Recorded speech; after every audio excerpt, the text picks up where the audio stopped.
नमस्कार। आज के इस दिलचस्प सफर में हम भारतीय इतिहास के सबसे बड़े और सबसे चर्चित वित्तीय रहस्य की तह तक जाने वाले हैं। 1992 का सिक्योरिटी स्कैम। और जाहिर है इसके केंद्र में मौजूद द बिग बुल यानी हर्षद मेहता की बात किए बिना ये कहानी अधूरी है। ये कोई आम कहानी नहीं है, बल्कि एक ऐसी थ्रिलर है जिसमें बेहिसाब पैसा है, पावर का खेल है और बैंकिंग सिस्टम की वो बड़ी खामियां हैं जिन पर यकीन करना मुश्किल हो जाता है। तो चलिए बिना किसी देरी के सीधे मुद्दे पर आते हैं। जरा अप्रैल 1992 की इस धमाकेदार न्यूज हेडलाइन पर नजर डालिए। टाइम्स ऑफ इंडिया की इस एक रिपोर्ट ने सचमुच पूरे देश में भूचाल ला दिया था। रातों रात एक ऐसे रहस्य से पर्दा उठा जिसकी उस वक्त किसी ने सपने में भी कल्पना नहीं की थी। अब यहाँ जो सबसे हैरान करने वाला आंकड़ा है वो है 574 करोड़ रुपए। ध्यान दीजिए, ये 1992 की बात है, कोई छोटी मोटी रकम नहीं थी। ये भारी भरकम राशि स्टेट बैंक ऑफ इंडिया के खातों से मानो हवा में गायब हो गई थी। इस एक खबर ने पूरे देश में दहशत का माहौल बना दिया और मजबूत माने जाने वाले बैंकिंग सिस्टम की नींव पूरी तरह से हिलाकर रख दी। अब सवाल ये उठता है कि आखिर इतनी बड़ी रकम गायब कैसे हुई। इसे समझने के लिए हमें इस पूरे चक्रव्यूह के मास्टरमाइंड की उस अविश्वसनीय छलांग को समझना होगा जिसने उसे द बिग बुल बना दिया। उनका ये सफर सच में किसी फिल्मी कहानी जैसा था। जरा सोचिए, एक ऐसा इंसान जिसे कभी स्कूल से निकाल दिया गया था, जिसने सिर्फ 600 रुपए महीने की क्लर्क की नौकरी से अपने करियर की शुरुआत की, वही इंसान कुछ ही सालों में मुंबई के सबसे महंगे और पॉश इलाके नरीमन पॉइंट में 15,000 स्क्वायर फीट के सी फेसिंग अपार्टमेंट का मालिक बन बैठता है। क्या गजब का ट्रांसफॉर्मेशन था ये। और उनके रुतबे और रसूख का अंदाजा आप इस नंबर 29 से लगा सकते हैं। उनके गराज में एक या दो नहीं बल्कि पूरी 29 लग्जरी कारों का एक अविश्वसनीय बेड़ा था। उनका तो एक बड़ा मशहूर किस्सा भी है कि कैसे उन्होंने अपनी चमचमाती टोयोटा लेक्सिस कार की चाबियां महज एक मुलाकात के दौरान अनिल अंबानी को यूं ही तोहफे में दे दी थी। बिल्कुल, आपने सही सुना। खैर, उस दौर में शेयर बाजार के अखाड़े में बुल और बियर के बीच एक जबरदस्त और कड़ी टक्कर चल रही थी। हर्षद मेहता ट्रेडिंग रिंग के अल्टीमेट बुल बन चुके थे। उनका बस एक ही लक्ष्य था, शेयरों की कीमतें आसमान की तरफ धकेलना। और उनका सीधा मुकाबला मनु मानिक जैसे स्थापित बियर्स से था, जिनका मुनाफा बाजार के गिरने पर होता था। ये एक तरह की महाजंग थी। अपने आक्रामक रवैये से लगातार शेयर खरीद कर उन्होंने बाजार में ऐसा ऐतिहासिक उछाल ला दिया जो पहले कभी नहीं देखा गया था। आंकड़ों पर गौर करें तो अप्रैल 1991 में जो सेंसेक्स 1200 अंकों पर रुका हुआ था, वो फरवरी 1992 आते आते 4,467 अंकों तक पहुंच गया। मतलब एक साल से भी कम वक्त में सेंसेक्स लगभग 4 गुना हो गया।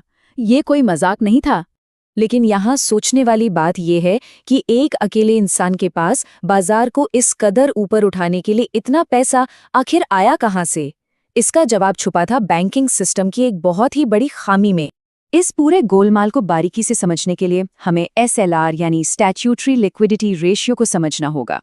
रिजर्व बैंक का एक कड़ा नियम था कि सभी बैंकों को अपने पास मौजूद फंड का एक निश्चित प्रतिशत हमेशा सरकारी प्रतिभूतियों यानी सेफ एसेट्स में रखना ही होगा। अब मुनाफा कमाने के चक्कर में बैंक अक्सर इन सिक्योरिटीज को एक दूसरे के पास गिरवी रखकर 15-15 दिनों के छोटे छोटे लोन लिया करते थे। लेकिन यहाँ एक प्रैक्टिकल दिक्कत थी।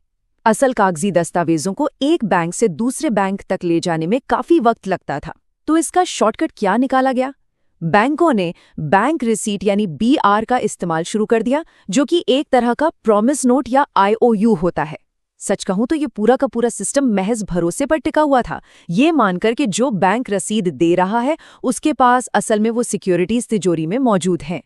और बस इसी भरोसे वाली खामी का जबरदस्त फायदा उठाया गया। बैंक ऑफ करार जैसे छोटे बैंकों के भ्रष्ट अधिकारियों के साथ सांठगांठ करके बिना किसी असली सिक्योरिटी के ही धड़ल्ले से फर्जी बैंक रसीदें तैयार की गई। फिर क्या था? ब्रोकर ने लोन के इस भारी भरकम पैसे को सीधे बैंक तक पहुंचाने के बजाय बीच में ही खुद के पास रोक लिया। और फिर इस पैसे को शेयर बाजार में पंप कर दिया गया ताकि अपने पसंदीदा शेयरों की कीमतें बेतहाशा बढ़ाई जा सकें। लेकिन जैसा कि हम सब जानते हैं, उधार के पैसों और फर्जी रसीदों पर खड़ा ताश का ये महल आखिर कब तक टिकता? इसका गिरना तो तय था। अप्रैल 1992 के वो दिन सचमुच बहुत तनावपूर्ण थे। 6 अप्रैल को स्टेट बैंक ऑफ इंडिया के अधिकारियों को अचानक भनक लगती है कि उनकी सिक्योरिटीज में भारी कमी है। फिर 11 अप्रैल को हर्षद को सफाई देने के लिए बुलाया जाता है। हर तरफ हड़बड़ी मची थी और फिर आखिरकार 23 अप्रैल को वो खबर अखबारों में लीक हो जाती है, जिसने इस पूरे सीक्रेट ऑपरेशन का भंडा फोड़ करके रख दिया। हालांकि इस बीच अपने निशान मिटाने के लिए एक बेहद ही शातिर और जटिल चाल चली गई थी। जब एसबीआई ने अपने पैसे वापस मांगे तो ग्रिंडलेस बैंक के जरिए नेशनल हाउसिंग बैंक से गुप्त रूप से एक और फर्जी लोन निकाल लिया गया। जरा सोचिए, एक चोरी को छुपाने के लिए दूसरी चोरी, और इसी चोरी के पैसे से एसबीआई का वो भारी भरकम कर्ज चुपचाप चुकाने की कोशिश की गई। अब यहाँ जो बात सबसे ज्यादा हैरान करती है वो ये है कि इस पूरी हेराफेरी के जरिए वो सारा कर्ज लगभग चुका ही दिया गया था।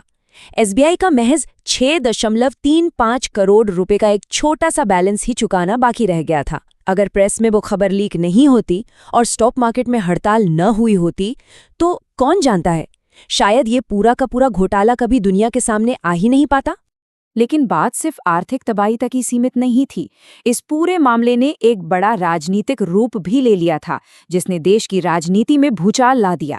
जून 1993 में एक बेहद नाटकीय प्रेस कॉन्फ्रेंस हुई, जहां एक ऐसा विस्फोटक दावा किया गया जिसने सबको सन्न कर दिया। आरोप ये था कि तत्कालीन प्रधानमंत्री पीवी नरसिम्हा राव को सीधे 1 करोड़ रुपए की रिश्वत दी गई थी। हालांकि हमें यहाँ निष्पक्ष रूप से ये देखना होगा कि प्रधानमंत्री कार्यालय ने इन आरोपों का कड़ाई से और तुरंत खंडन किया। और दिलचस्प बात तो ये है कि महज कुछ ही दिनों बाद 30 जून को आरोप लगाने वाले ने अपने ये दावे वापस भी ले लिए। तो दशकों बीत जाने के बाद भी आज इस पूरी घटना और इसके मुख्य किरदार को लोग किस तरह से याद करते हैं? सच्चाई ये है कि आज भी इस मुद्दे पर लोगों की राय बहुत गहराई से बंटी हुई है। एक तरफ काफी लोग मानते हैं कि वो एक मास्टरमाइंड जालसाज थे, जिन्होंने अपने फायदे के लिए बाजार से खिलवाड़ किया और आम जनता की जिंदगी भर की कमाई को दांव पर लगा दिया। वहीं दूसरी तरफ एक ऐसा वर्ग भी है जो ये मानता है कि उन्होंने तो सिर्फ उन्हीं खामियों का इस्तेमाल किया जो बड़े स्थापित बैंक्स ने खुद बनाई थी। उनके मुताबिक अंत में उन्हें इस सड़े हुए सिस्टम का महज एक बलि का बकरा बना दिया गया। तो इन सब तथ्यों को देखते हुए अंत में एक बहुत ही गहरा सवाल जहन में आता है। क्या वो सच में जनता को लूटने वाला एक शातिर मास्टरमाइंड था, या फिर एक बुरी तरह से फ्लॉड बैंकिंग सिस्टम का बहुत ही आसान शिकार? इस सवाल का जवाब चाहे जो भी हो, पर एक बात तो पूरी तरह से तय है, 1992 के इस अध्याय ने भारत के वित्तीय और बैंकिंग